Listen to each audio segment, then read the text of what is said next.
Então, as dúvidas que vocês tiverem, mandem no chat que a gente vai esclarecendo. Padrão? Deixa eu compartilhar minha tela aqui com vocês. Vou compartilhar aqui.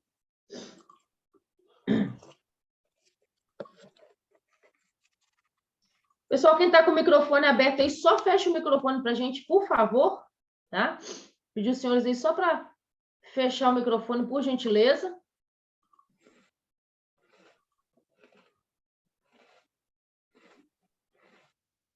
Todo mundo consegue ver minha tela aí? Direitos humanos? Todo mundo vê minha tela? Só me dê um feedback, por favor.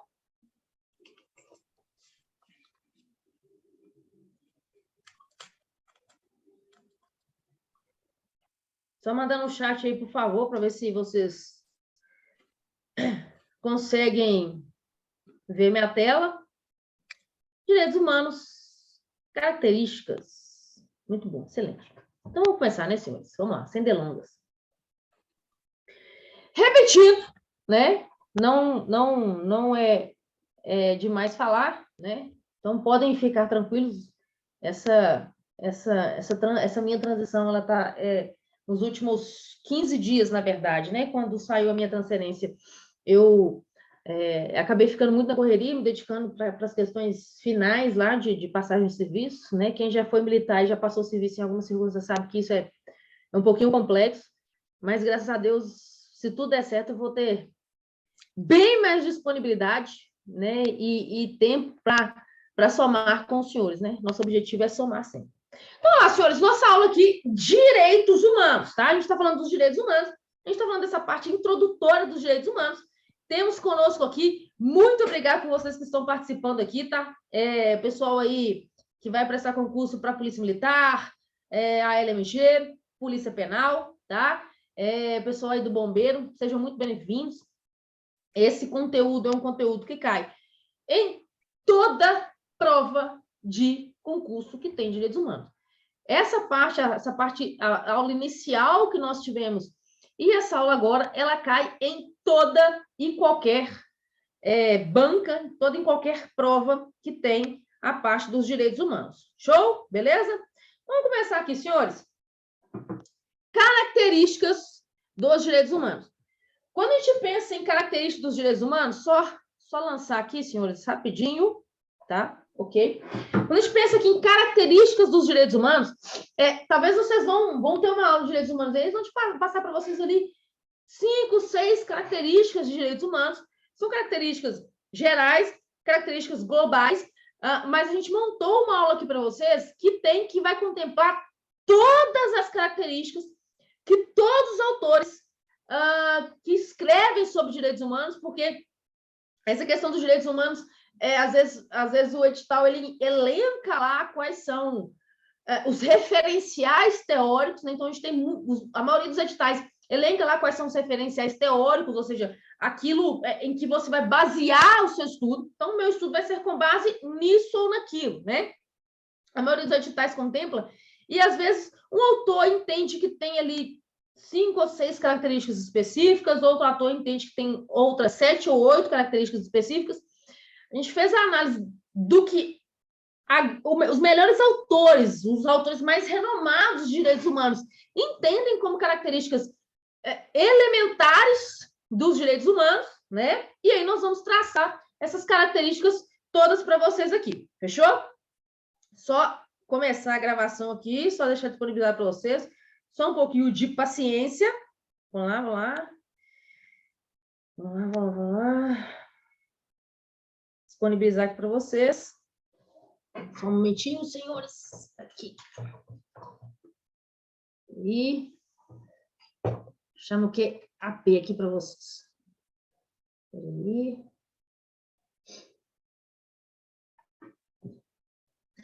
Então, como eu falei, né? A maioria dos autores, eles elencam 2 ou 3 características específicas de direitos humanos. Nós vamos trabalhar todas, né? A gente faz a análise do que os autores mais cobram, né, em concurso. Nós vamos passar todas as possíveis características de direitos humanos que vão cair aí na sua prova. Beleza? Então, vamos lá. Sem perguntas, vamos lá. Primeira característica dos direitos humanos, tá?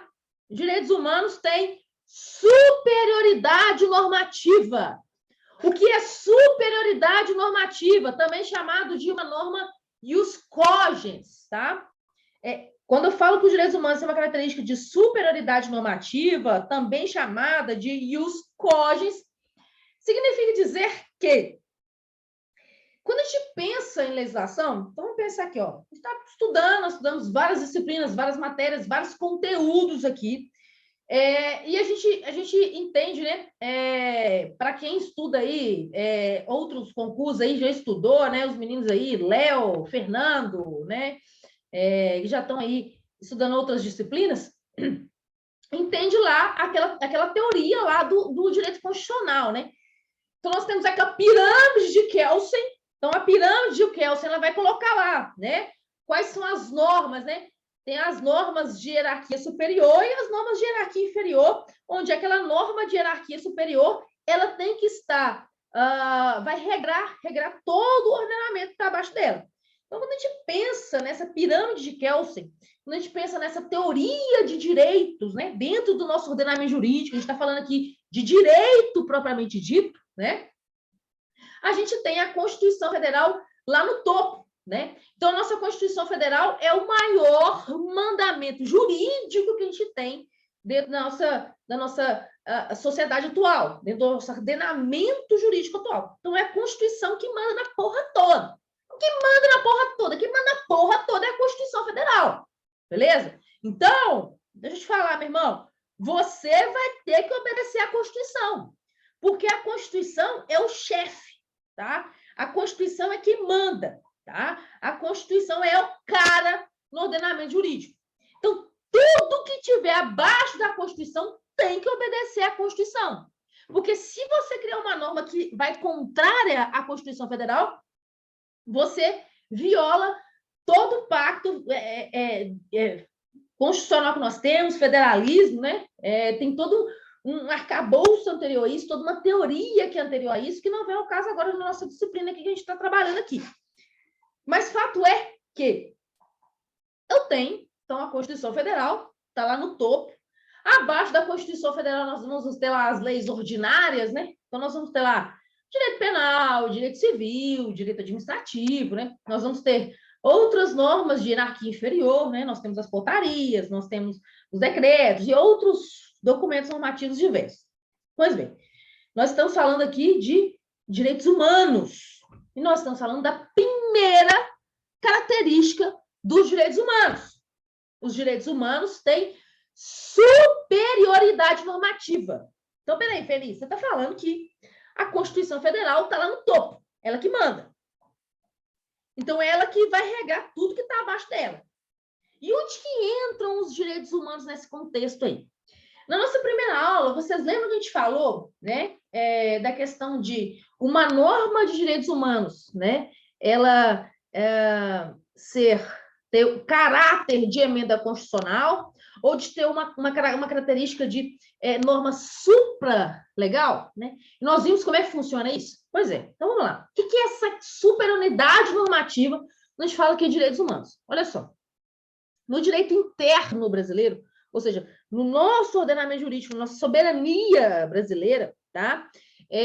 A gente fala de tratados internacionais de direitos humanos, né? Então, nós vimos como é que funciona esse processo, como que um tratado internacional de direitos humanos, ele entra no ordenamento jurídico. E isso aí, gente, assim, é a questão queridinha de banca. Pode olhar, né? O pessoal que está fazendo questões aí, né? Aquelas questões que a gente selecionou e disponibilizou para vocês lá, se você prestar atenção, o que o pessoal mais cobra de direitos humanos são essas características, as gerações de direitos humanos, obviamente, né?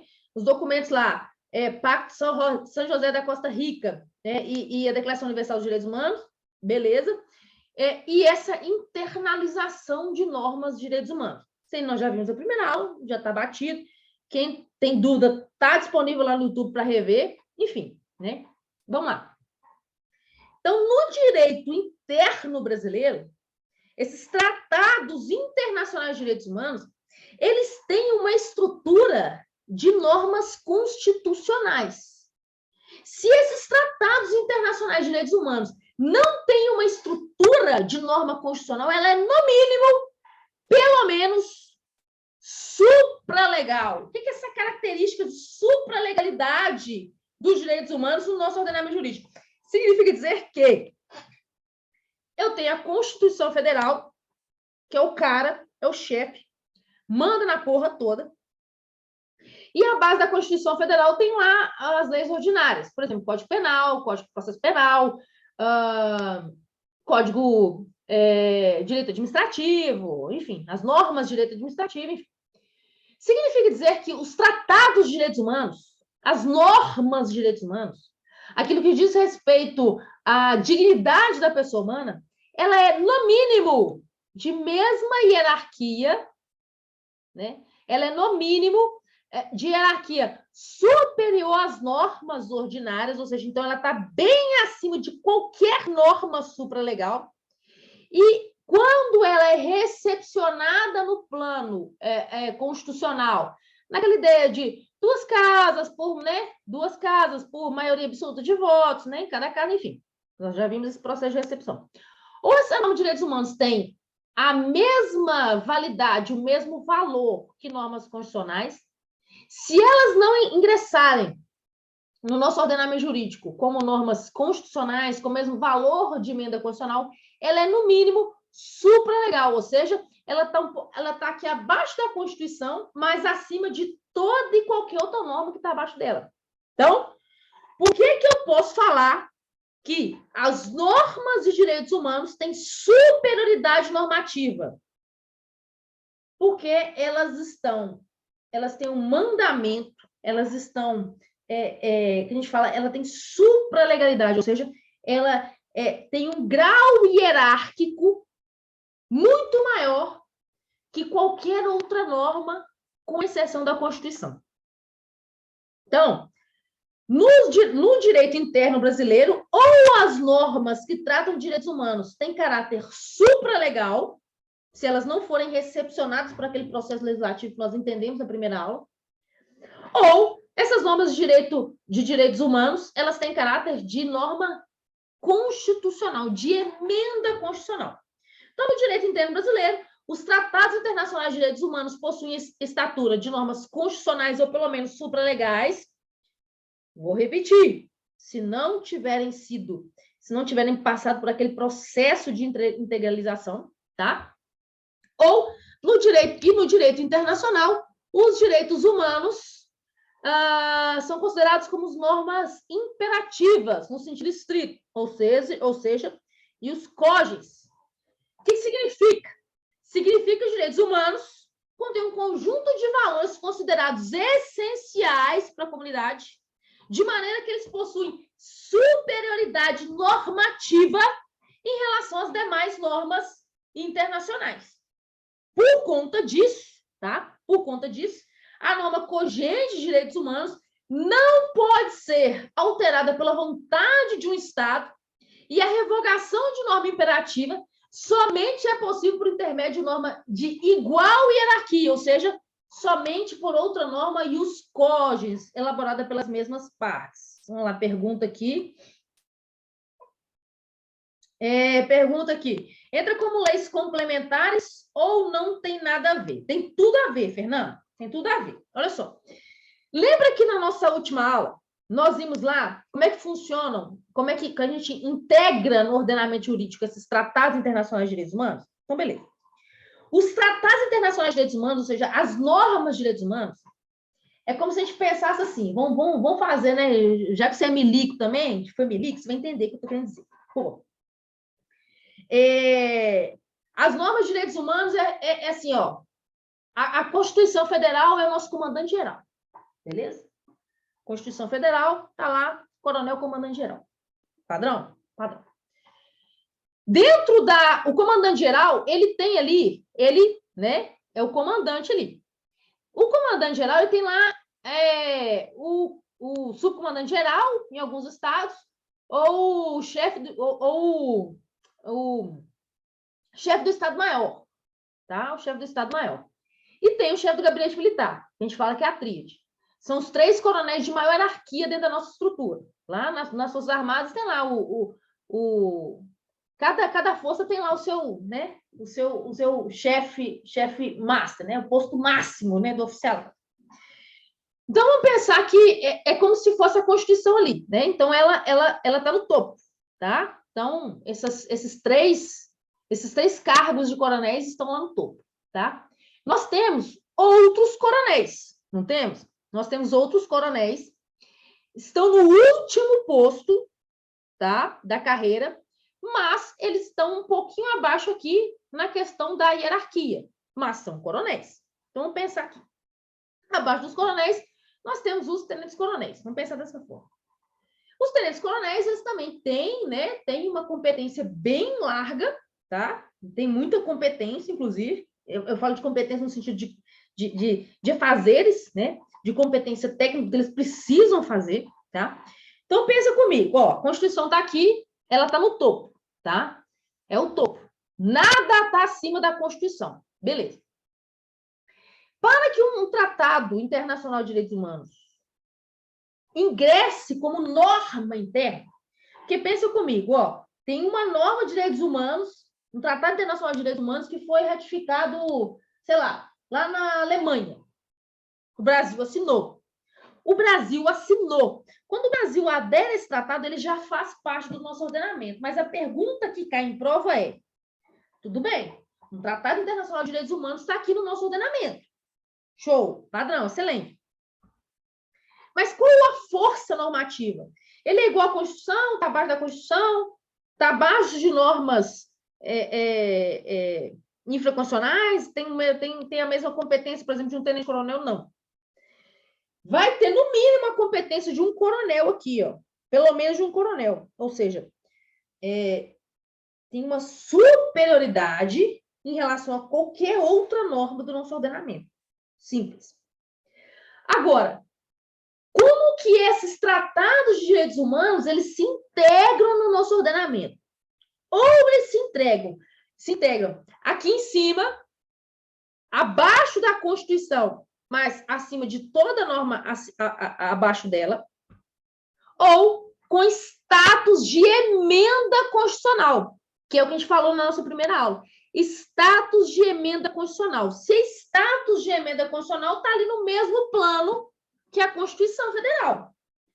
Para que esses tratados internacionais de direitos humanos estejam no mesmo plano constitucional, no mesmo plano de Constituição, ele equivale à emenda constitucional. Isso decorre da emenda 45, que teve essa mudança, a gente não precisa entrar nesse mérito, isso é matéria de direito constitucional. Mas fato é que tem que passar por cada casa do Congresso Nacional em 2 turnos, por maioria absoluta de votos. Beleza? Então, se esse tratado, o Brasil assinou, não passou por esse processo, é norma supralegal. Se passou pelo processo de 2 casas do Congresso, em cada casa, em pelo menos 2 turnos, votado por maioria absoluta, aí ele entra como emenda constitucional. Deu para entender? Deu para entender? Beleza? Show, né? Relembrando, né? Cada casa do Congresso. Então, passou lá no Senado uma vez, passa lá no Senado 2 vezes, né? Maioria absoluta. Nós chamamos essa maioria absoluta de 3/5 dos votos. Depois, vai para o Congresso, ou vice-versa. 2 turnos. Maioria absoluta, que nós chamamos de 3/5 dos votos. Show? Aí ela vai ter status de emenda constitucional. Beleza? Então, quando eu falo que os tratados de direitos humanos têm superioridade normativa, significa dizer que eles estão acima de qualquer outra norma existente no plano interno. Beleza? Show? Primeira característica aí, ok? Segunda característica dos direitos humanos. Segunda característica dos direitos humanos. Historicidade. O que é essa característica da historicidade dos direitos humanos? Ó, a historicidade traduz o fato de que os direitos humanos decorre de um processo de formação histórica, de modo que, com o tempo, os direitos humanos surgem, se solidificam em razão das lutas da sociedade em defesa da dignidade da pessoa. Portanto, a gente não pode afirmar que o conjunto de direitos que compõem a matéria, essa nossa matéria, surge em um determinado momento fixo. Pelo contrário, né? Ela vai surgindo, né? Nós temos marcos muito importantes na história dos direitos humanos. Né? Nós temos a Revolução Francesa, inclusive a Revolução Francesa é que marca as 3 gerações principais dos direitos humanos. Né? Nós temos as 2 guerras mundiais, principalmente a Segunda Grande Guerra, que trouxe uma reflexão e trouxe vários marcos normativos para estudo dos direitos humanos. Foram marcantes? Foram marcantes. A Revolução Francesa tem um papel absurdo na questão dos direitos humanos. A Segunda Grande Guerra Mundial tem um papel absurdo na consolidação de direitos fundamentais. Mas eu não tenho um marco, falar assim, ó, os direitos humanos surgiu na década tal, ou os direitos humanos surgiram aqui, os direitos humanos... Não! Os direitos humanos, eles vão se solidificando com o tempo. Eles têm um caráter de historicidade, porque, historicamente, novos direitos vão sendo construídos, vão sendo respeitados. É extremamente interessante, nesse seminário que eu participei hoje, assim, muito rico, muito construtivo, foi um seminário que tratava da questão do direito, né, da mulher militar, e foi algo que é muito parecido com o que a gente está falando aqui, né? Lei Maria da Penha, que está no edital de vocês do Bombeiro, né, como matéria de direitos humanos, ela é totalmente voltada para essa ideia de direitos humanos e totalmente relacionada para essa ideia de historicidade. E muito recente, diga-se de passagem. Então, quando a gente pensa assim, direitos humanos, né? Quando que surgiu? Pô, a gente não dá nem para imaginar quando se começa a pensar em direitos humanos, né? Alguns autores colocam os primórdios lá de muito tempo antes de Cristo, né? Da ideia de direitos humanos. Não dá para pensar quando surgiu os direitos humanos. Mas eles vão sendo solidificados, os direitos vão sendo reconhecidos, vão sendo agregados, né? Começa a se pensar em novos direitos em razão das diversas manifestações da evolução social, do que acontece historicamente. No plano interno, a gente começou a pensar em proteção do direito fundamental da mulher lá em 2006, quando surgiu a Lei Maria da Penha. Pensem bem, 2006 é muito recente. Então, primeira característica dos direitos humanos, superioridade normativa. Segunda característica dos direitos humanos, historicidade. Os direitos humanos, eles vão sendo fundamentados, eles vão crescendo, eles vão aparecendo, à medida que vão surgindo fatos históricos que vão concretizando novos direitos. Muito provavelmente, até no nosso ordenamento jurídico interno, vão acontecer, nós vamos ainda viver muito de historicidade, de novos direitos que vão surgir. Beleza? Show? Próxima característica, essa aparece em todo e qualquer estudo de direitos humanos, parece comum, todo e qualquer estudo de direitos humanos, vocês vão ver essa característica aqui. Universalidade, tá? Universalidade significa dizer que os direitos humanos são universais. Essa lógica de proteção da dignidade da pessoa humana, ela não pode ser algo que é atinente ao Brasil, ou aos Estados Unidos, ou à Suíça, ou à França, não. Essa proteção de direitos fundamentais, ela é mundial. Ela envolve a ideia de uma globalização, no sentido de que essa característica da universalidade, ela passou a ter uma forma muito maior depois, no pós-guerra, no pós-Segunda Guerra Mundial, né? Vocês estão estudando aí história, né? Nessa prova que, sinceramente, para mim, uma das provas mais difíceis de ensino médio de Minas, que é o CFO Bombeiro, ou CFSD Bombeiro, né? Porque é um conteúdo absurdo de matérias, né? Vocês estão estudando história, né? Então, vocês podem falar disso tão bem quanto eu, né? esse processo de Segunda Guerra Mundial, né, ele solidificou muito essa ideia de universalidade. A proteção dos direitos fundamentais é algo universal. E é lógico que essa ideia da universalidade, ela traz um debate com ela. Em que sentido? Acompanhe o raciocínio. Ó. Os direitos fundamentais são universais. Padrão. No plano que eu vivo, na minha cultura, na minha sociedade, no Brasil, o que são direitos fundamentais? Direitos fundamentais, você viver com o mínimo para se alimentar, salubridade, cultura, lazer, esporte, moradia, alimentação, enfim, isso é o que a gente entende como básico. Mas se a gente pega algumas culturas aí subdesenvolvidas, né, em que talvez essa concepção do que é digno pode ser maculada a depender do tipo de cultura que você vive, né? Exemplo, em alguns países árabes, o camarada pode ter 7 mulheres e essas 7 mulheres ficam trancadas dentro de casa, isso é normal, isso é previsto. Em algumas culturas é previsto, sei lá, né? Por exemplo, em algumas culturas é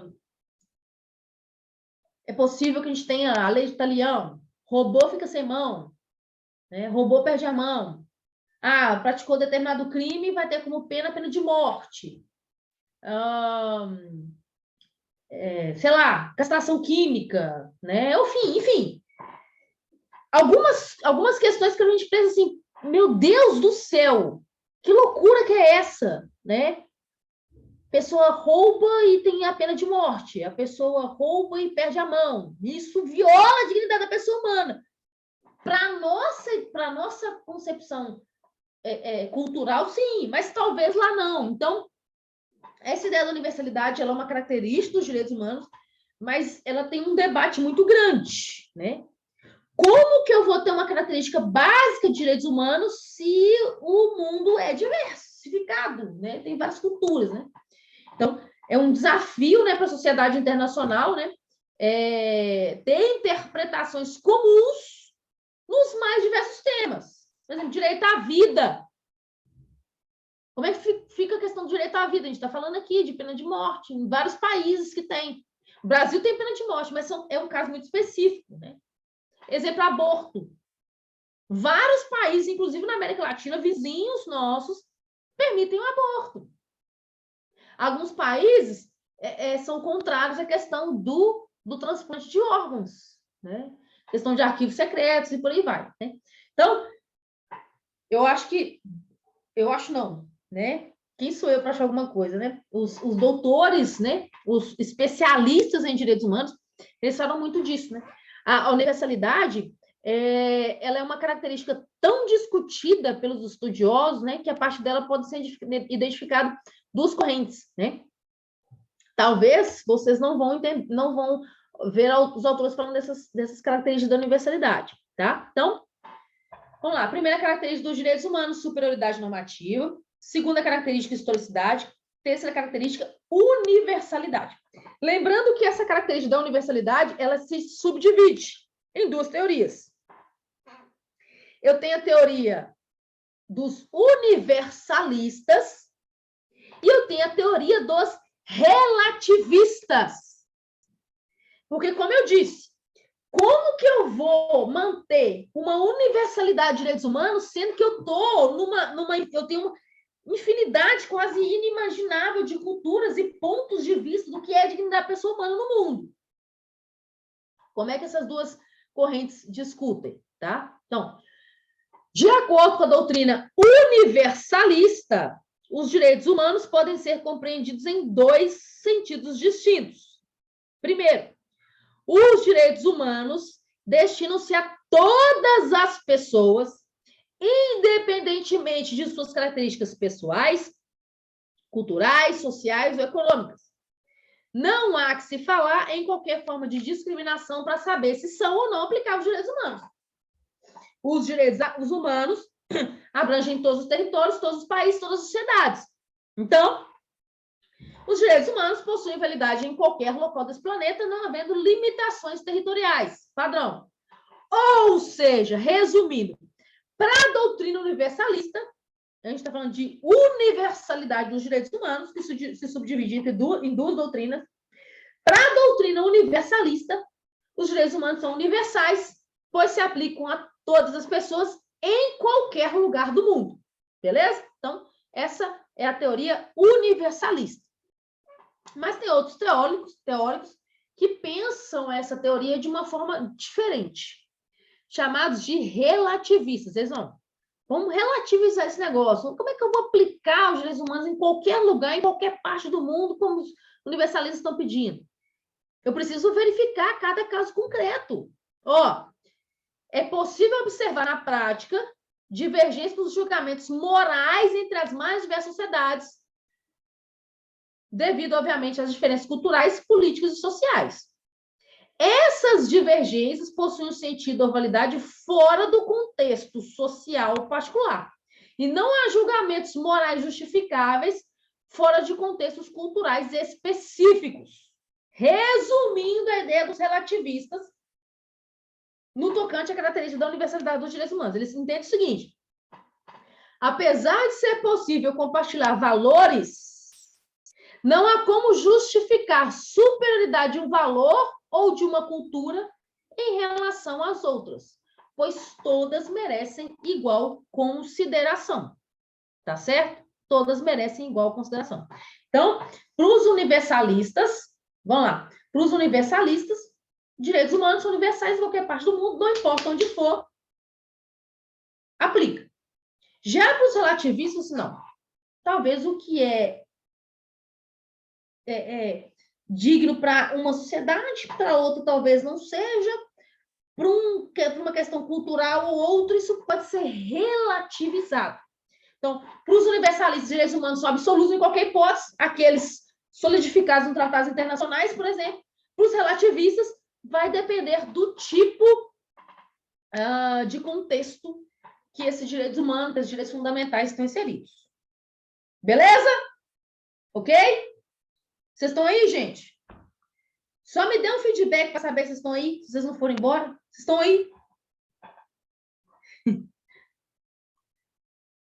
Beleza, tá tranquilo, né? Show. Se estiver falando rápido, devagar, tiver dúvida, já me chame aí, beleza? Próxima característica dos direitos humanos, relatividade. Relatividade. O que é isso? Quando a gente estuda lá direito constitucional, não tem como estudar direitos humanos sem estudar direito constitucional, até porque o nosso artigo 5º, ele trata basicamente de direitos fundamentais, direitos humanos. Então, a Constituição ela traz no seu bojo muitos direitos fundamentais. Então, não tem como isso a gente estudar direitos humanos dissociado do direito constitucional. Na verdade, não tem como estudar basicamente nada dissociado do direito constitucional, até por conta disso que eu falei, né? A Constituição está acima de todas as normas, então todas as normas devem estar em conformidade com ela. Mas quando a gente estuda o direito constitucional, na parte geral lá, né, a gente vê que os princípios, né, eles são considerados normas, né, mas não são absolutos. Ou seja, quando o aplicador de direito se confrontar em uma situação em que um princípio indica uma decisão e outro princípio indica outra decisão oposta à primeira, o jurista deve relativizar um princípio para a defesa do princípio que entende naquele caso mais importante. Vamos lá. Existem no direito, a gente tem um viés assim, funciona assim. Eu tenho as normas que estão impostas, então você pega aqui um de mérito, você pega aqui um direito penal, por exemplo. Um direito penal, por exemplo. Pega um direito penal. Tem lá todas as normas legais, materiais, positivadas lá no Código Penal. Só que eu pego, por exemplo, assim, direito à vida. A Constituição está falando que todos têm direito à vida e tal, mas como é que é essa lógica do direito à vida? né? Como que se materializa esse direito à vida? Né? Como que eu vislumbro esse direito à vida? Ah, não, o Código Penal está falando que matar é crime. Mas só isso que eu substancio esse direito à vida? Beleza, o Código Penal está me falando que todos têm direito a uma vida digna, que o direito à vida é um direito fundamental, é um direito humano. O Código Penal, lá no seu artigo 121, que é o primeiro artigo que inaugura os crimes da parte especial do Código Penal, ele fala lá, matar alguém, pena, 6 a 20 anos. Então, o direito à vida é uma lei no Brasil? Ah, beleza, o direito à vida é uma lei no Brasil. Tá, mas beleza. Então, por que que é prevista a pena de morte no caso de guerra declarada, por exemplo, no crime de espionagem? Está lá na parte especial do Código Penal Militar, nos crimes militares em tempo de guerra. Por que o direito à vida é um direito fundamental? E se alguém colocar uma arma na sua cabeça e você conseguir revidar, impedir que essa pessoa te mate, matando essa pessoa, então você está matando uma pessoa. Como é que fica o direito à vida no caso de legítima defesa? Como é que fica o direito à vida no caso de uma mulher que tem uma gestação decorrente do estupro, que pode fazer o aborto? Nós chamamos de aborto sentimental, humanitário. E o tal aborto necessário, que é aquele aborto que é feito quando a mulher está em perigo de vida. Então, você cessa uma vida para salvar o perigo. Então, percebam, os direitos humanos ele tem essa característica de relatividade. Significa dizer que os direitos humanos, eles têm um caráter, no mínimo, supralegal, quando não tem um caráter de norma constitucional. Então, tá lá em cima, manda muito, tem uma força normativa absurda no nosso ordenamento jurídico. Só que como é que fica essa ponderação? Ó, eu tenho meu direito à vida, você também tem. Então, por que uma pessoa pode matar a outra?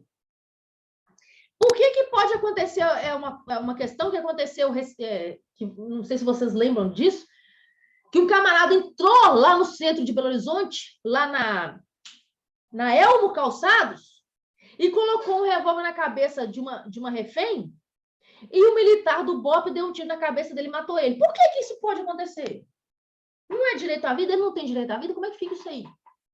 Então, os direitos humanos, eles têm essa característica de relatividade, dizendo assim, ó, em regra, ó, cuidado, tá?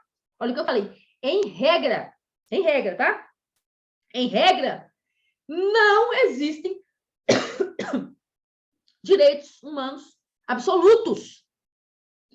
Quando eu vou ponderar os valores, quando eu vou verificar os direitos fundamentais de alguém, eu coloco numa balança para ver quais os princípios, quais os valores, quais os direitos fundamentais que estão em embate ali, para verificar, no caso concreto, qual daqueles direitos pode ser mitigado para que outro direito fundamental também faça vez.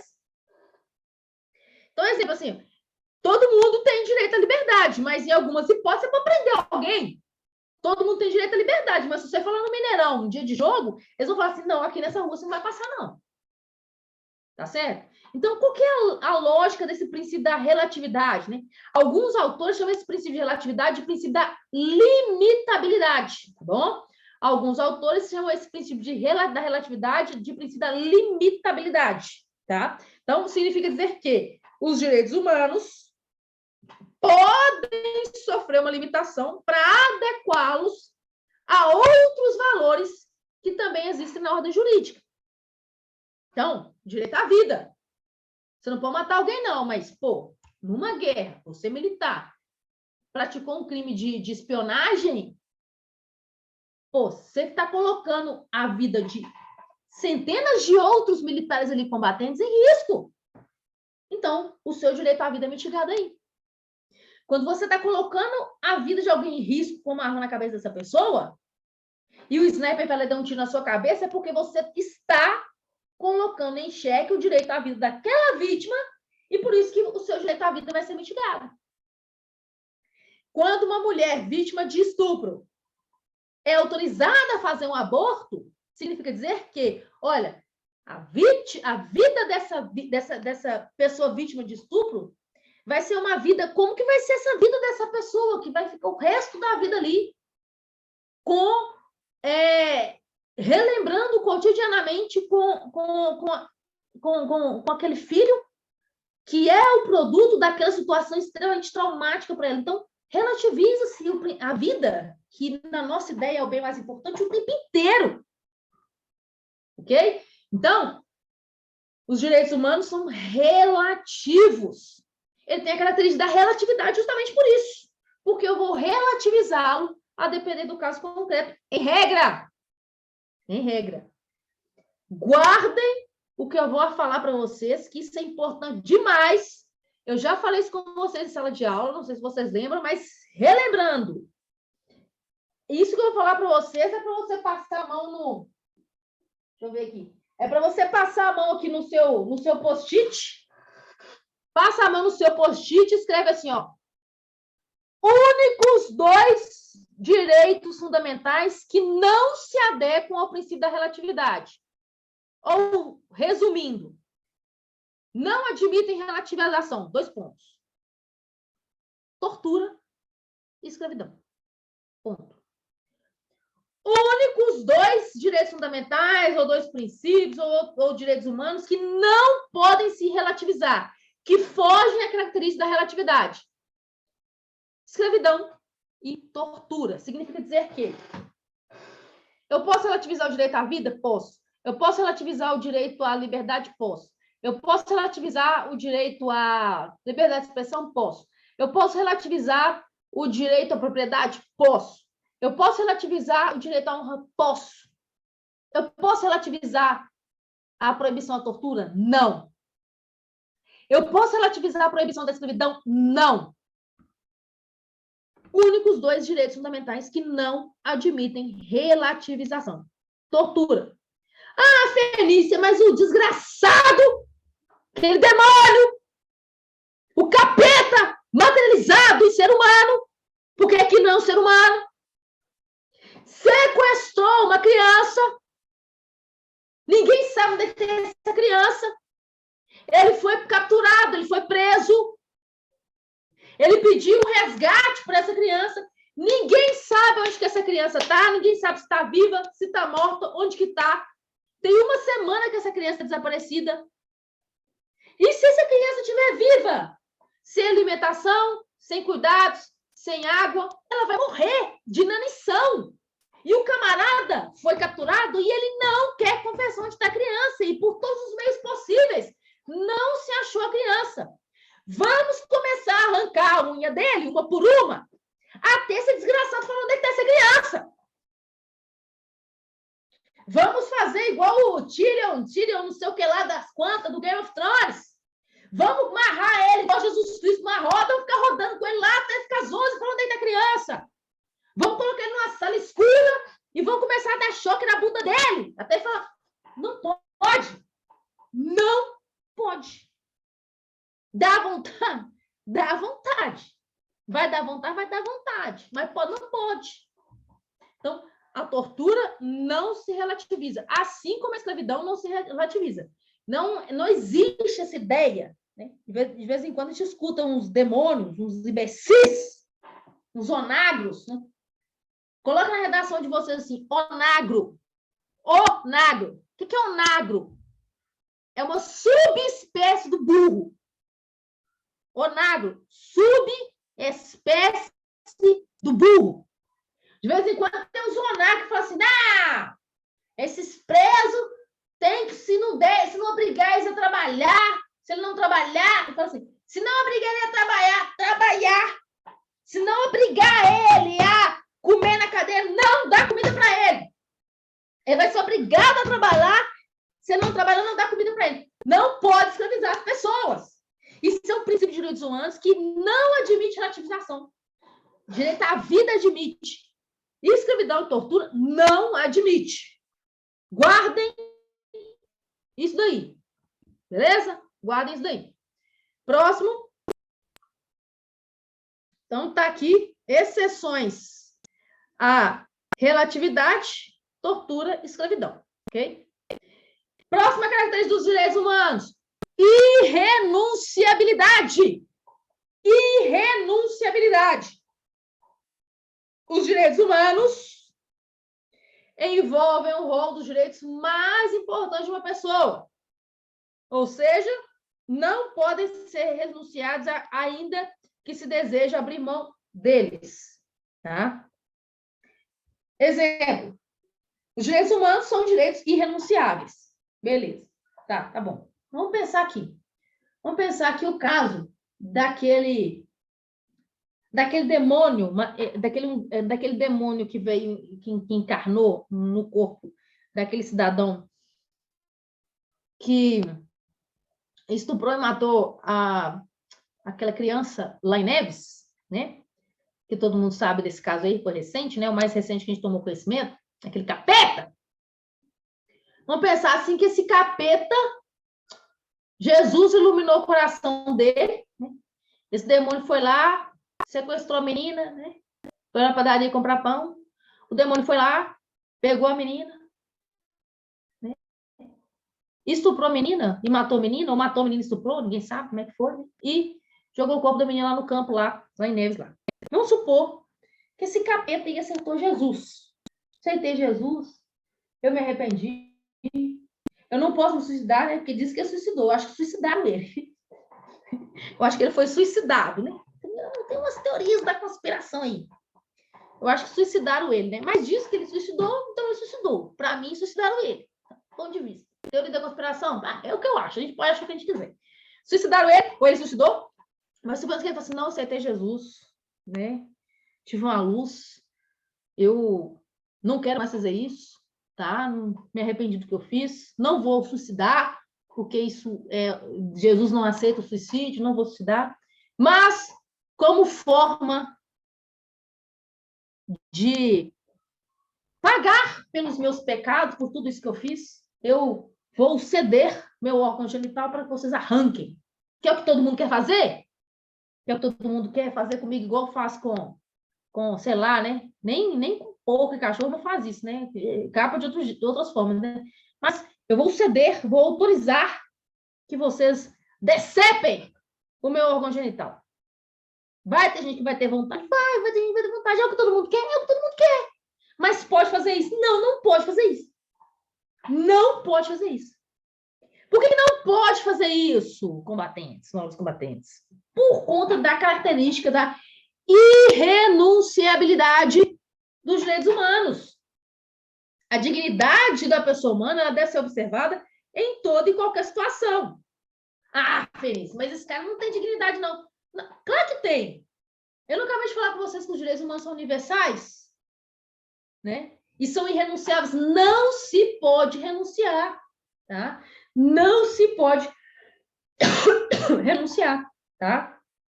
Não dá para fazer isso, tá bom? Não dá para fazer isso, tá? Por conta da característica da irrenunciabilidade. A pessoa não pode renunciar aos seus direitos fundamentais, ok? Próxima característica, inalienabilidade, né? Tem um pouco de relação com a irrenunciabilidade, tá?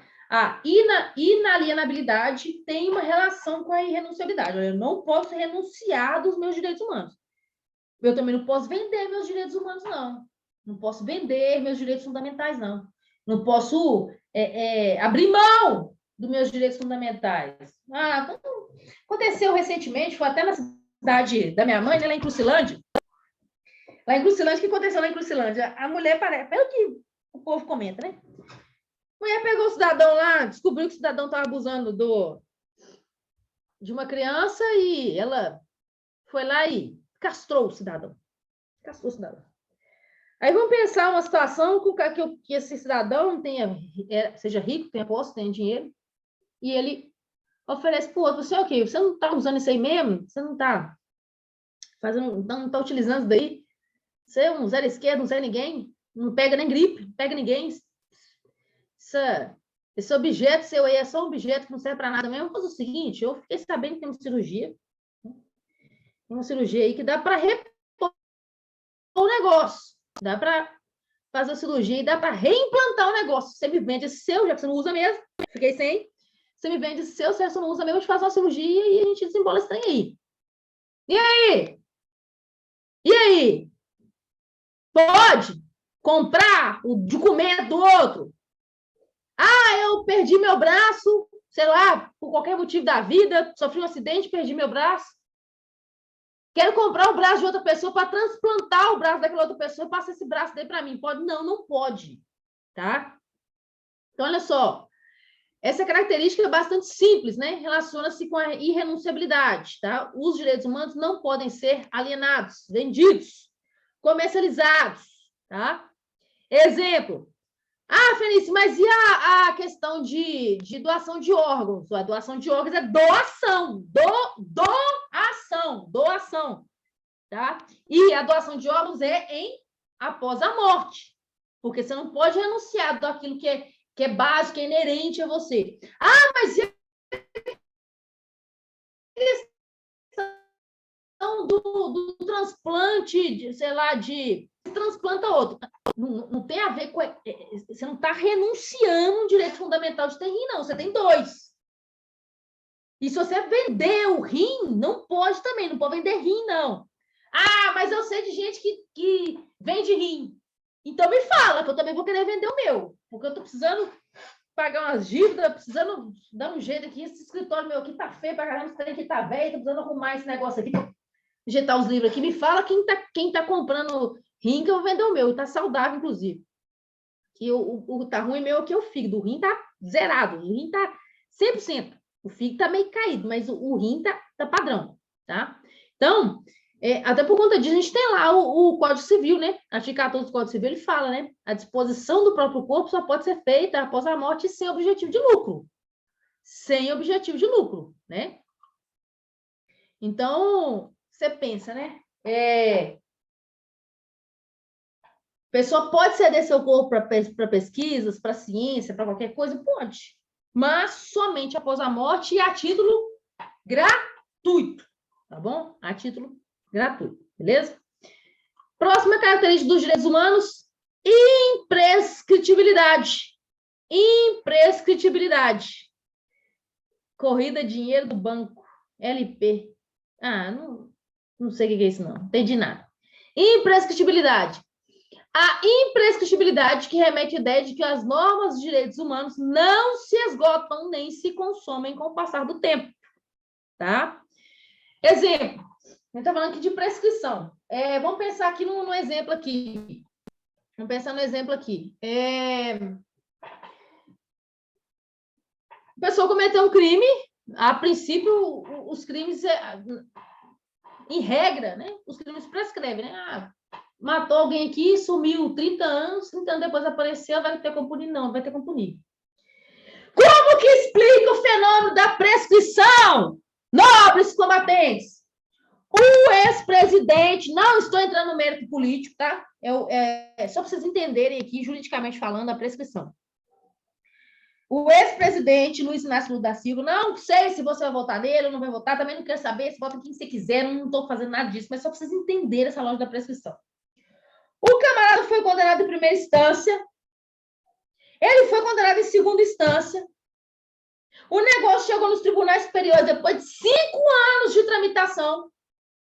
Quando o negócio chegou nos tribunais superiores, eles falaram assim, ó, vai ter que voltar tudo. Não foi válido nenhum desses atos. Entenderam que a competência não era da Justiça do Paraná, que a competência era outra. Beleza? É outra competência daí. Como é que funciona isso aí? Nós vamos ter que começar tudo zero. Vai ter que começar tudo zero, porque nada disso aí valeu, porque a competência não é do Justiça do Paraná, a competência era outra. O que aconteceu? Prescreveu. Prescreveu o negócio. Né? Então, o então ex-presidente teve prescrito os prováveis crimes. Né? Ele é inocente? Sim, agora ele é inocente. Por quê? Ou ser acusado ou ser inocente. Simples. Isso é uma norma de direitos humanos também, viu, gente? A regra é: todo mundo é inocente até que se prova o contrário. O ex-presidente é inocente? Sim! O ex-presidente é inocente. Por que ele é inocente? Porque ninguém provou que ele cometeu um crime. Por quê? Porque prescreveu, mas tudo bem. Ninguém provou que ele cometeu crime. Tá? Ninguém provou que ele cometeu crime. Então, ele é inocente. O princípio da presunção de inocência também é uma característica, é um direito fundamental, está lá na Constituição, no artigo 5º. Beleza? Então, ele é inocente? Ele é inocente. Foi absolvido? Não, não foi absolvido. Foi prescrito. Agora, os direitos humanos prescrevem? Não. Os direitos humanos, eles não prescrevem. Um direito fundamental, um direito básico, ele não vai prescrever com o passar do tempo. Ah, não, daqui a um tempo, essa ideia de Maria da Penha não vai ser Maria da Penha mais, não. Vai ser João da Penha, ou não vai precisar lá de mais de Lei Maria da Penha. Não existe isso, não, gente. Os direitos que foram adquiridos, tá? Os direitos que foram adquiridos, eles vão se materializando, eles não prescrevem, beleza? Então, os direitos humanos são imprescritíveis, tá? Os direitos humanos são imprescritíveis, né? Comentar aqui, com o tempo que ele ficou preso, ele pode processar. Pode processar todo mundo, tá? Pode processar todo mundo. Eu posso virar para você e falar assim, ó, eu vou processar um aluno da mentoria porque ele está fazendo a mentoria comigo e não está estudando. Vou processá-lo. Posso. Vai adiantar alguma coisa? Não vai adiantar nada. Mas tá bom, né? E por aí vai, tá certo? Então, é desse naipão aí. Próxima característica dos direitos humanos, interdependência ou complementariedade. Interdependência ou complementariedade.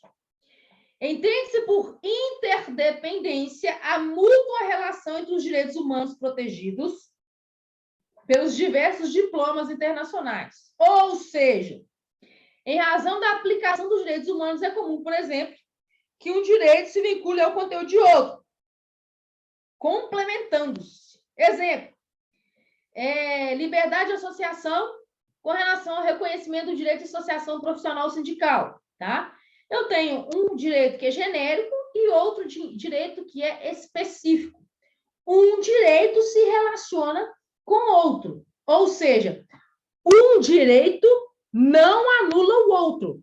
Um direito fundamental não anula o outro.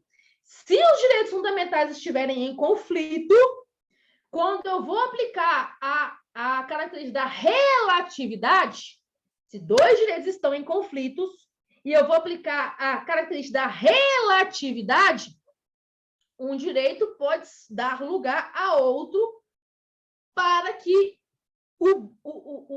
na ponderação de valores, um direito se sobrepõe ao outro. Agora, um direito não anula o outro. Se um direito não está impedindo o outro, eles se complementam, eles se unem. Os direitos são interdependentes,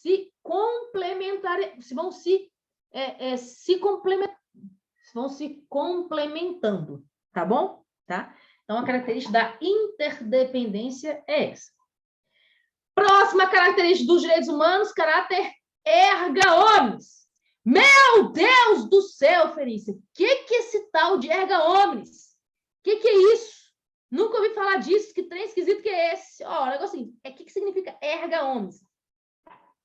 Erga omnes é uma característica que a gente fala muito em direito, a gente usa muito essa fala no direito, de forma geral. Né? O que significa erga omnes? Erga omnes é oponível contra todos, aplicável para todos, em qualquer situação. Tem uns combatentes aí que entraram na justiça na prova da polícia penal, né? Entrar na justiça na prova da polícia penal por conta de uma questão de prova, um gabarito, uma coisa ou outra, né? E aí aconteceu isso aqui. Pois bem, entrei na justiça porque eu não concordei com o gabarito dessa prova. Entrei na justiça, o juiz dá. Beleza, você ganhou isso aí. Realmente, essa questão aí tá errada. Ganha os pontos. Todo mundo ganha? Não é todo mundo que ganha. Por quê? Porque foi uma decisão interpartes.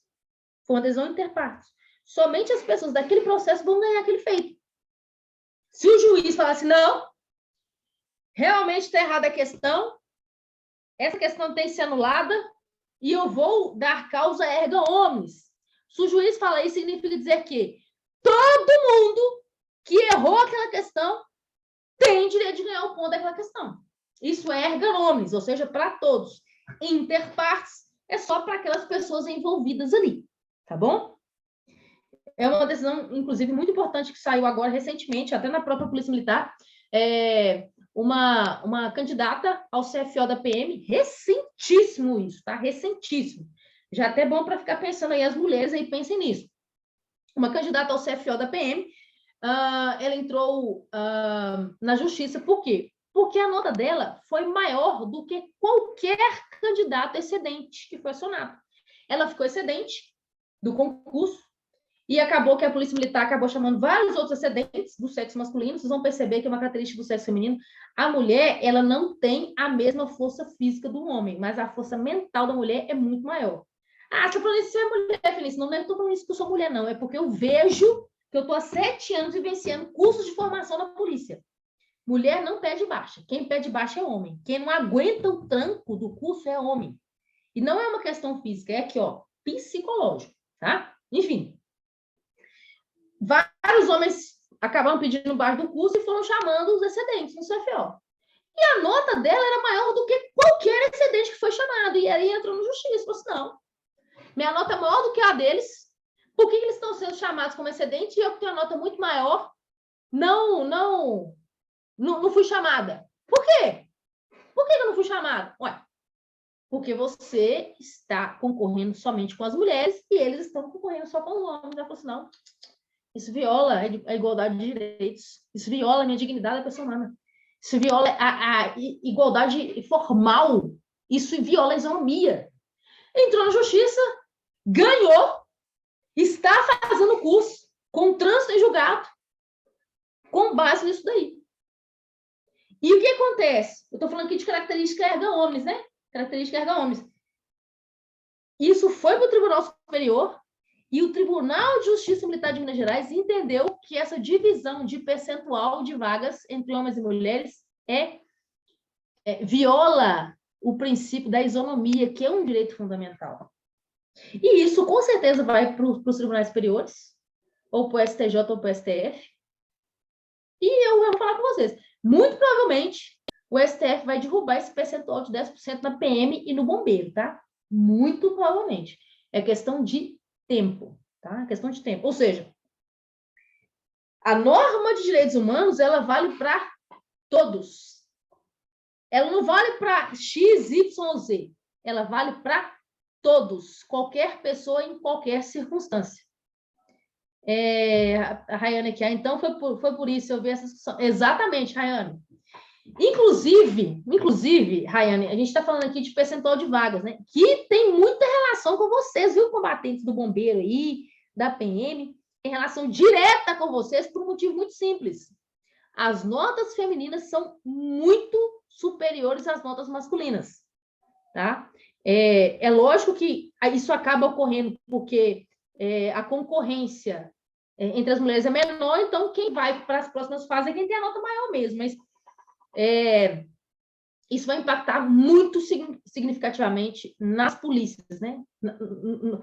Para os militares de Minas Gerais, né? Para os militares de forma geral. Então, assim, isso vai mudar e vai mudar muito recentemente. Foi uma coisa que a gente discutiu, inclusive hoje conversei, uma das palestrantes foi uma juíza federal do Tribunal de Justiça, uma juíza federal do Tribunal de Justiça Militar da União, tá? Doutora Mariana Aquino, tá? Ela é juíza de Direito Militar na Justiça Militar da União. E extremamente interessante a fala dela, que é algo que a maioria dos juízes acompanha, que realmente tem que ter essa isonomia, né? Tem atividade... por que em São Paulo não tem distinção e em Minas tem? Né? Por que não tem essa distinção? E lá não funciona? Né? 100% das atividades do policial militar são atividades físicas, de combate físico, embate físico, né? E como é que funcionaria isso? Uma discussão interessante, né? Não vem ao caso aqui, mas tem relação com essa ideia de direitos humanos, direitos fundamentais, né? Na prática, é a mesma coisa. Então, assim, Você vê o seguinte, né?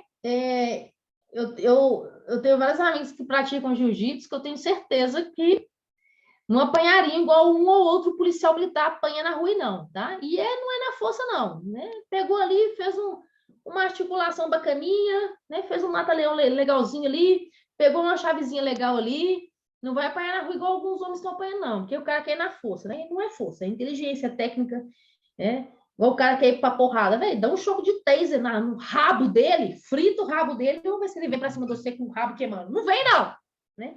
Mas o cara quer ir na força, não. Não sei o quê, o cara vai vir na força contra você, Fenícia, e você é mulher, você tem 1,65 de altura, beleza, você vai pra cima de mim, que eu tô vendo que vou apanhar, eu vou meter um tiro nele, beleza, normal, hein? Por que você atirou nele? Porque eu senti que minha vida estava em risco, a minha integridade física estava em risco. Atirei no joelho dele, atirei. Atirou no saco dele, atirei. Fritou as costas dele, tudo no tênis, fritei. Por quê? Porque a minha integridade física estava em risco, eu sou mulher. Eu não vou apanhar palma na rua, não. Pronto. Né? Então, a gente vai quebrando essas. Inclusive, é até bom, né? Inclusive, é até bom a gente ser mulher nessas hipóteses, que você quebra esse tipo de paradigma fácil. Né? Tem atividades que o homem mesmo tem que executar? Tem. Normal, né? E porque são atividades que exigem força, mas não sei, né? Enfim, é uma discussão longa, tá? Então, os direitos humanos têm a característica erga omnes, tá bom? Ou seja, oponível a todas as pessoas, independentemente de qualquer característica, ok? Vamos lá. Duas características do erga omnes, né? Tem duas facetas, tá bom? Essa característica erga omnes aqui dos direitos humanos, ela tem duas facetas. Primeira faceta, é de interesse da comunidade internacional verem respeitados os direitos protegidos pelo direito internacional, entre eles os direitos humanos. E a aplicação geral das normas protetivas a todos os seres humanos, sob a jurisdição de um Estado, pela simples condição humana, sem consideração por orientação política, etnia, credo, entre outras particularidades. Ou seja, vão proteger as pessoas independentemente de qualquer coisa, direitos humanos vão ser para todas as pessoas, independentemente de política, etnia, cor, credo, raça, rico, pobre, feio, bonito, não importa, tá? Os direitos humanos são disponíveis a todos, ou seja, para proteger toda e qualquer pessoa. Próxima característica dos direitos humanos, exigibilidade. Exigibilidade. Significa dizer que a característica da exigibilidade se relaciona com a implementação dos direitos humanos. A efetividade sempre foi e será objeto de diversas discussões, pois remete à análise da responsabilidade internacional dos Estados, o que, por vezes, é delicado se impor ante a soberania de cada um. Ou seja, significa dizer que os direitos humanos são exigíveis. Exige-se que os direitos humanos sejam protegidos, tutelados. Fenícia, mas e se lá no Casaraquizabazão, país, sei lá o que das quantas, arranca os olhos das pessoas que cometem adultério, que fala da mulher do coleguinha, que rouba o trem do coleguinha e fica sem mão. Isso viola os direitos fundamentais? Viola. Mas e aí, como é que funciona? Olha, é uma característica dos direitos humanos a exigibilidade, mas aí a gente entra naquela questão de embates de soberania, né, discussões políticas. Isso aí eventualmente gera guerras, né? Tem todo um contexto que isso aí, né, acaba correndo. Mas é característica dos direitos humanos a exigibilidade.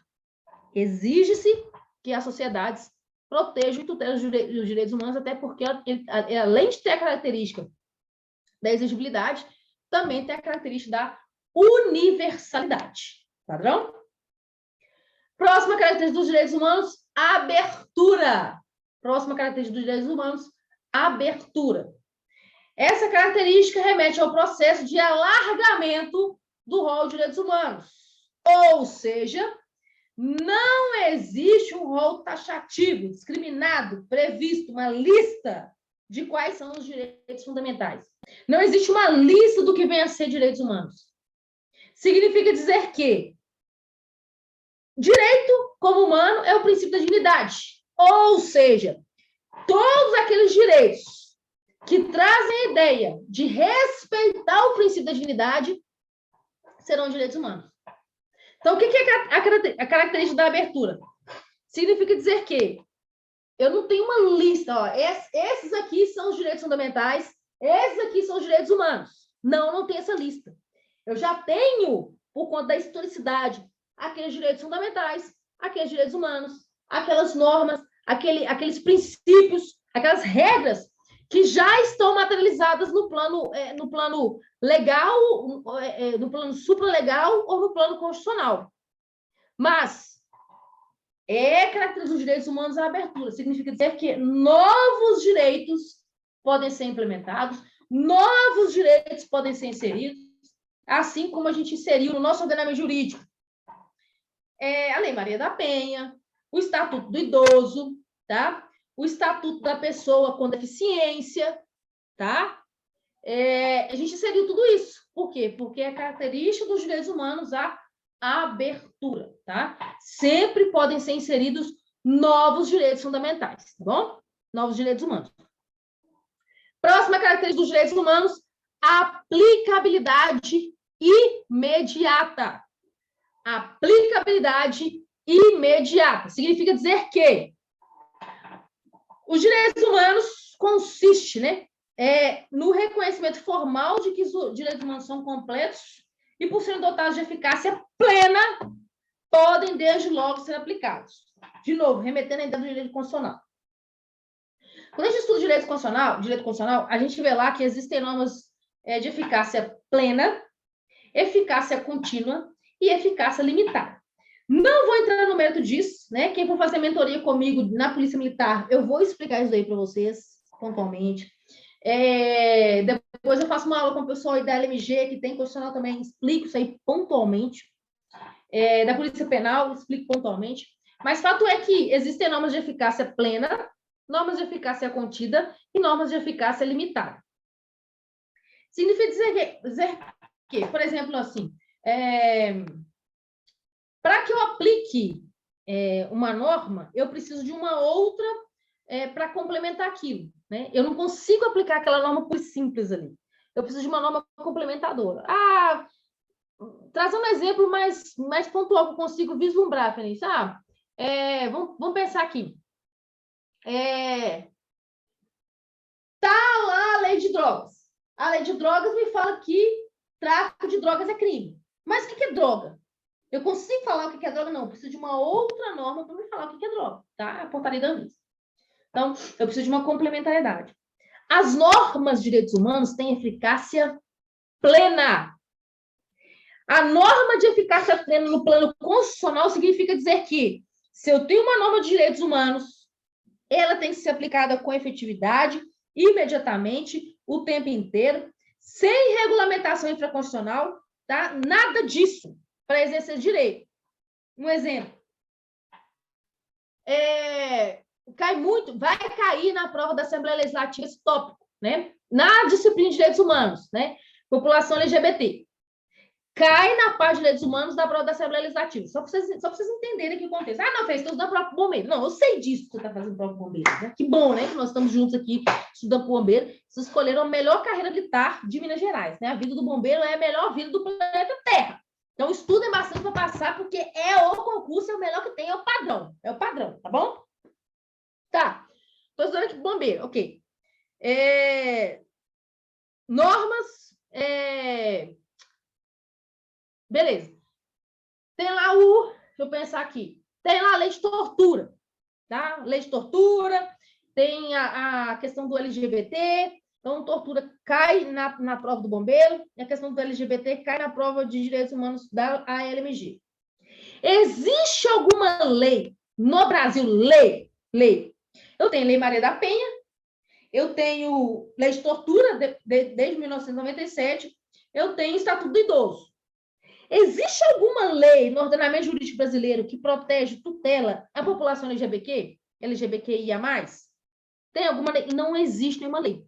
Não existe. Mas, se os direitos fundamentais de uma pessoa, né, LGBTQIA+, né, está sendo violado, eu preciso de uma norma infraconstitucional da mesma forma que tem Lei Maria da Penha, Estatuto do Idoso, lei de tortura. Eu preciso dessa lei para proteger, para tutelar o direito fundamental dessas pessoas? Não, eu não preciso.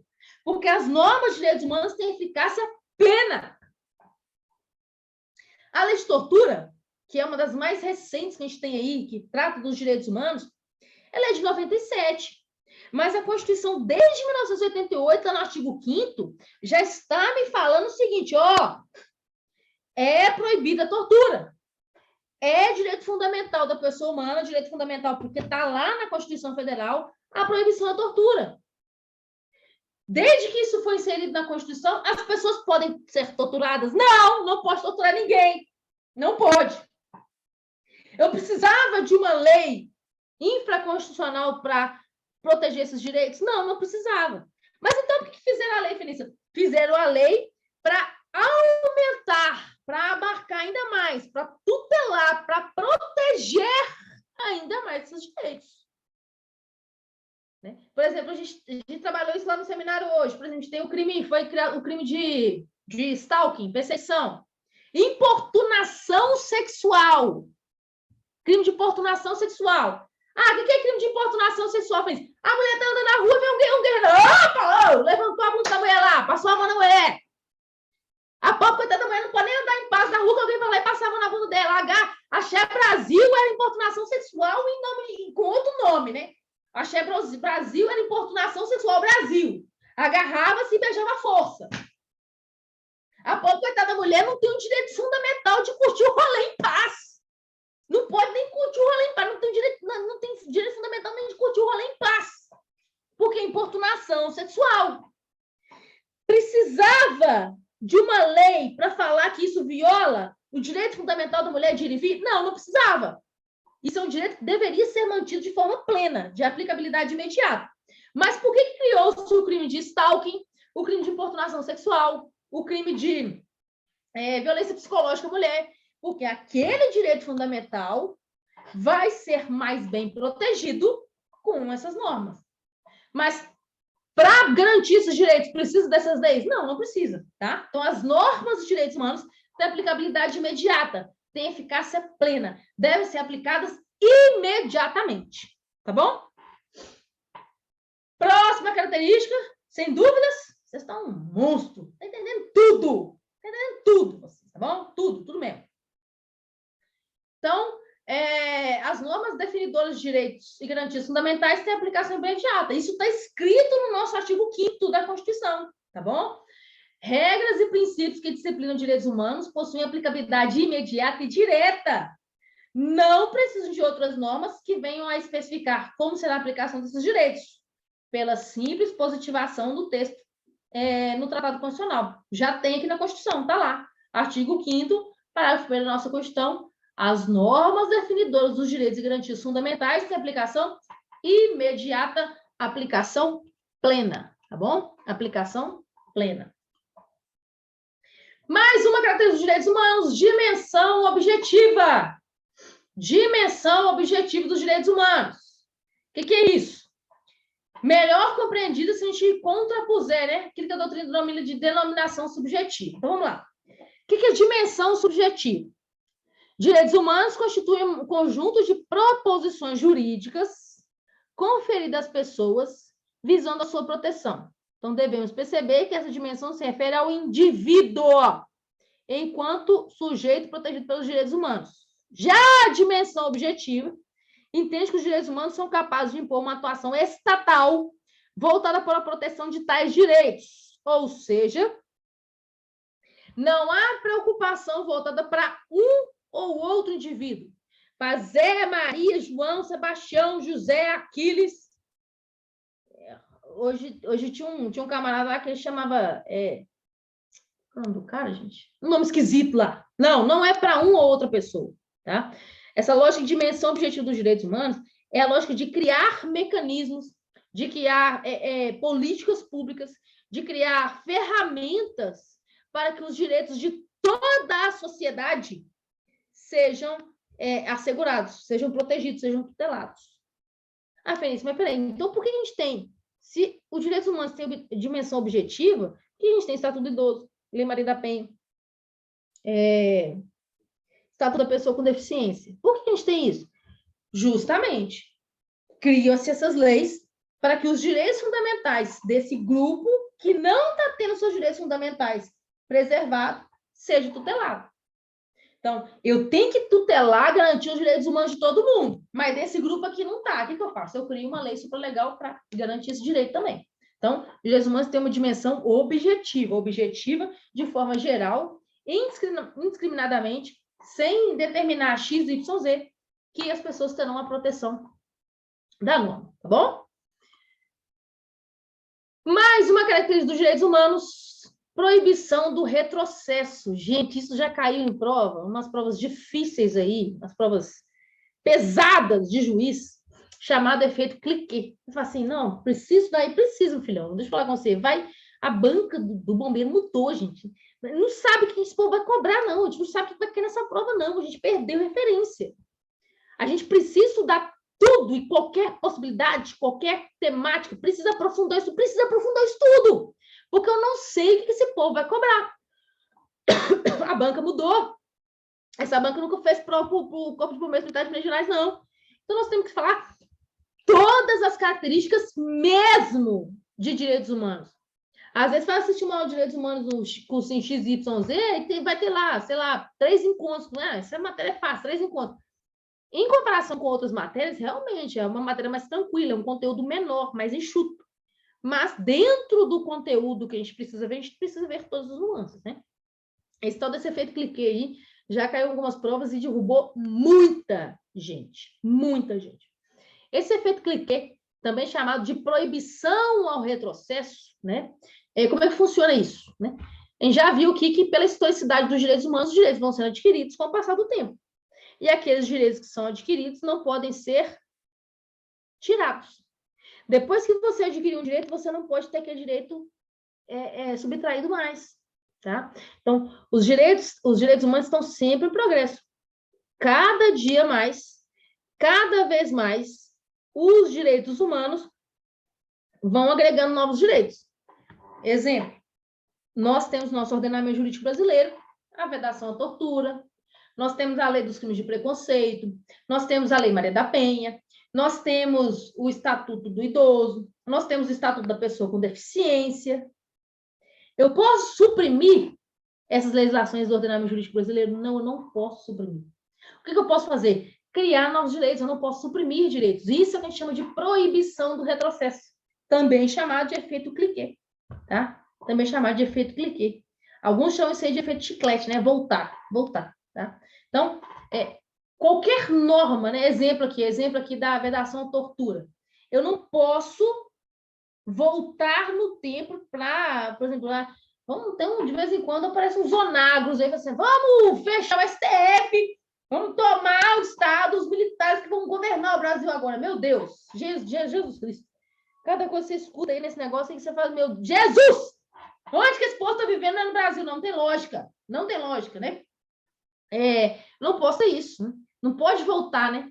Outro dia eu estava dando carona para um camarada e falou que tinha que voltar a ditadura militar no Brasil. Jesus, meu Deus, nunca estudou direito, não sabe nada, coitado, tá avulso no mundo. Nunca estudou para uma prova de concurso público na vida.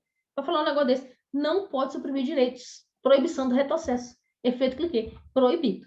Beleza? Então, uma vez que um direito fundamental foi adquirido, ele não pode retroagir, não pode voltar atrás, tá bom? Então, por vedação e retrocesso, a gente entende, né? Aqui a proibição, né? A supressão de direitos já reconhecidos em detrimento das conquistas históricas da humanidade, né?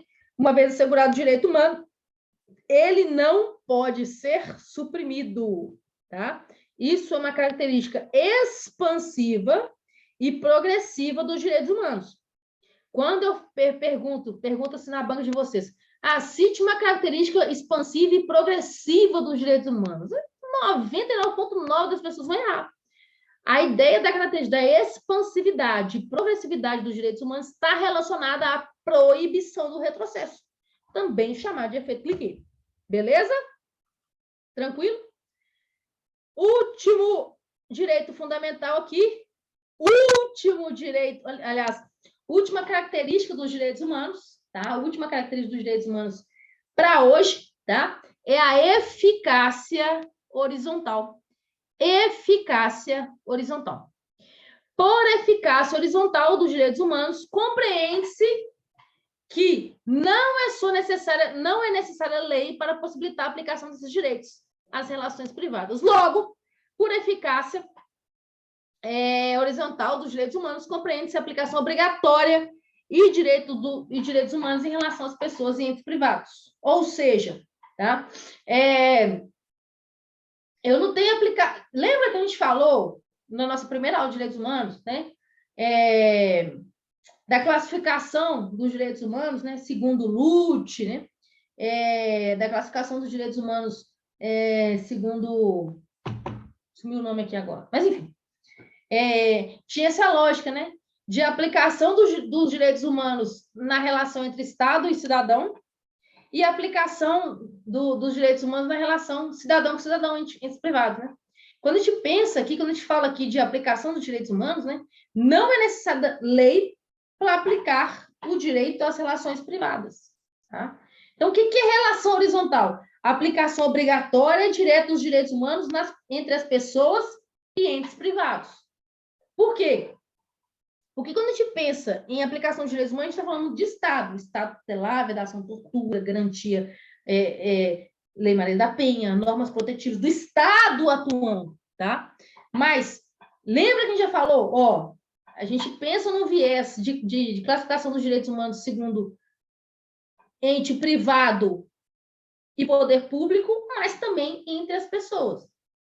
Dá um exemplo, Vinícius. Claro que eu dou um exemplo para vocês, O Estado tem a obrigação de garantir os direitos humanos, confere? Então, por exemplo, se um ente estatal resolve torturar alguém na rua, né?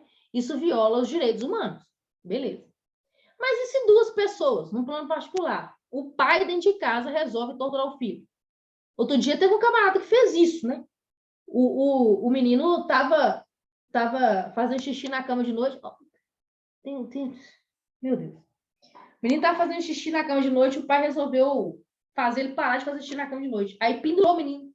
Deixou o menino pendurado, igual um morcego. Falou assim, não, agora se você fazer xixi na cama, você vai dormir igual um morcego. Se você fazer xixi na cama, você vai me urinar todo. Gente, Jesus, isso é tortura. É uma das modalidades de tortura lá. Tortura castigo. Tá lá numa relação, né? Preencheu todos os requisitos da lei de tortura. Quem já estudou a lei de tortura comigo aí sabe que isso configura tortura. É uma relação horizontal. Os direitos humanos, nesse caso específico, têm eficácia horizontal entre as pessoas. Tutela a proteção entre as pessoas. Tutela a garantia de direitos fundamentais, direitos humanos entre as pessoas. Não é uma relação do Estado, mas uma relação entre as pessoas. Então, os direitos humanos também têm eficácia horizontal. Beleza, gente? Dúvidas com relação às características dos direitos humanos? Tranquilo isso aqui? Restaram dúvidas sobre as características dos direitos humanos? Eu ia passar para vocês hoje aqui também as gerações de direitos humanos, mas eu vou deixar para a gente fazer uma aula rapidinha depois, tá? Porque senão fica muito grande aqui, já 10h30, né? Tem uma galera que vai madrugar amanhã para trabalhar, na qual eu me incluo, né? Amanhã, 6 horas da manhã, já estarei pronta em condições no QAP, na Academia de Polícia, para lecionar Direito Processual Penal, lá na turma 3 do CFSD 2022, né? Então, é isso, senhores. Características dos direitos humanos, tá? Joguem lá no seu filtrozinho do que concursos, características dos direitos humanos e façam 10, 20, 30, quem sabe 100, por que não 200 questões desse conteúdo. Beleza? Pessoal, vamos lá. Dúvidas? Para a gente encerrar nosso encontro de hoje. Semana que vem tem mais, tá? Vou olhar direitinho lá a data. Provavelmente terça-feira, no mesmo horário, a gente vai marcar uma outra aula aqui de direitos humanos para vocês. Beleza? Valeu, Elbert. Você que é top, cara. Obrigada. Valeu. Dúvidas, senhores? Dúvidas, informações, esclarecimentos, sugestões? Outra coisa, gente, vocês também, né? Vocês não mandam reclamações para mim, tá? Se tiver algum tipo de reclamação, Vinícius, faz isso, faz aquilo, não tá legal isso, me mandem, tá? Eventualmente, tem um pessoal que... Tem uma pessoa que fica cuidando do grupo comercial, né? Do número comercial. Então, manda lá, tá? E aí o pessoal, vocês conseguem, né, ajudar para a gente melhorar, né? Eu amo receber críticas. Eu adoro receber críticas. Sacanagem. Eu amo receber críticas. Eu gosto muito de receber críticas, né? Tanto as críticas construtivas quanto as não construtivas, né? Quando você recebe uma crítica quando você recebe uma crítica, você pensa, você para, né? Isso é uma crítica construtiva ou não construtiva, né?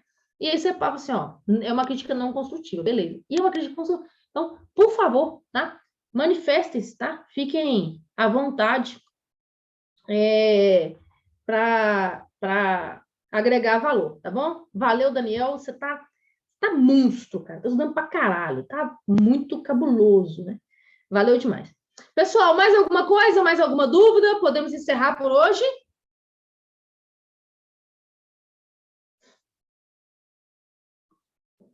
Podemos encerrar por hoje, então?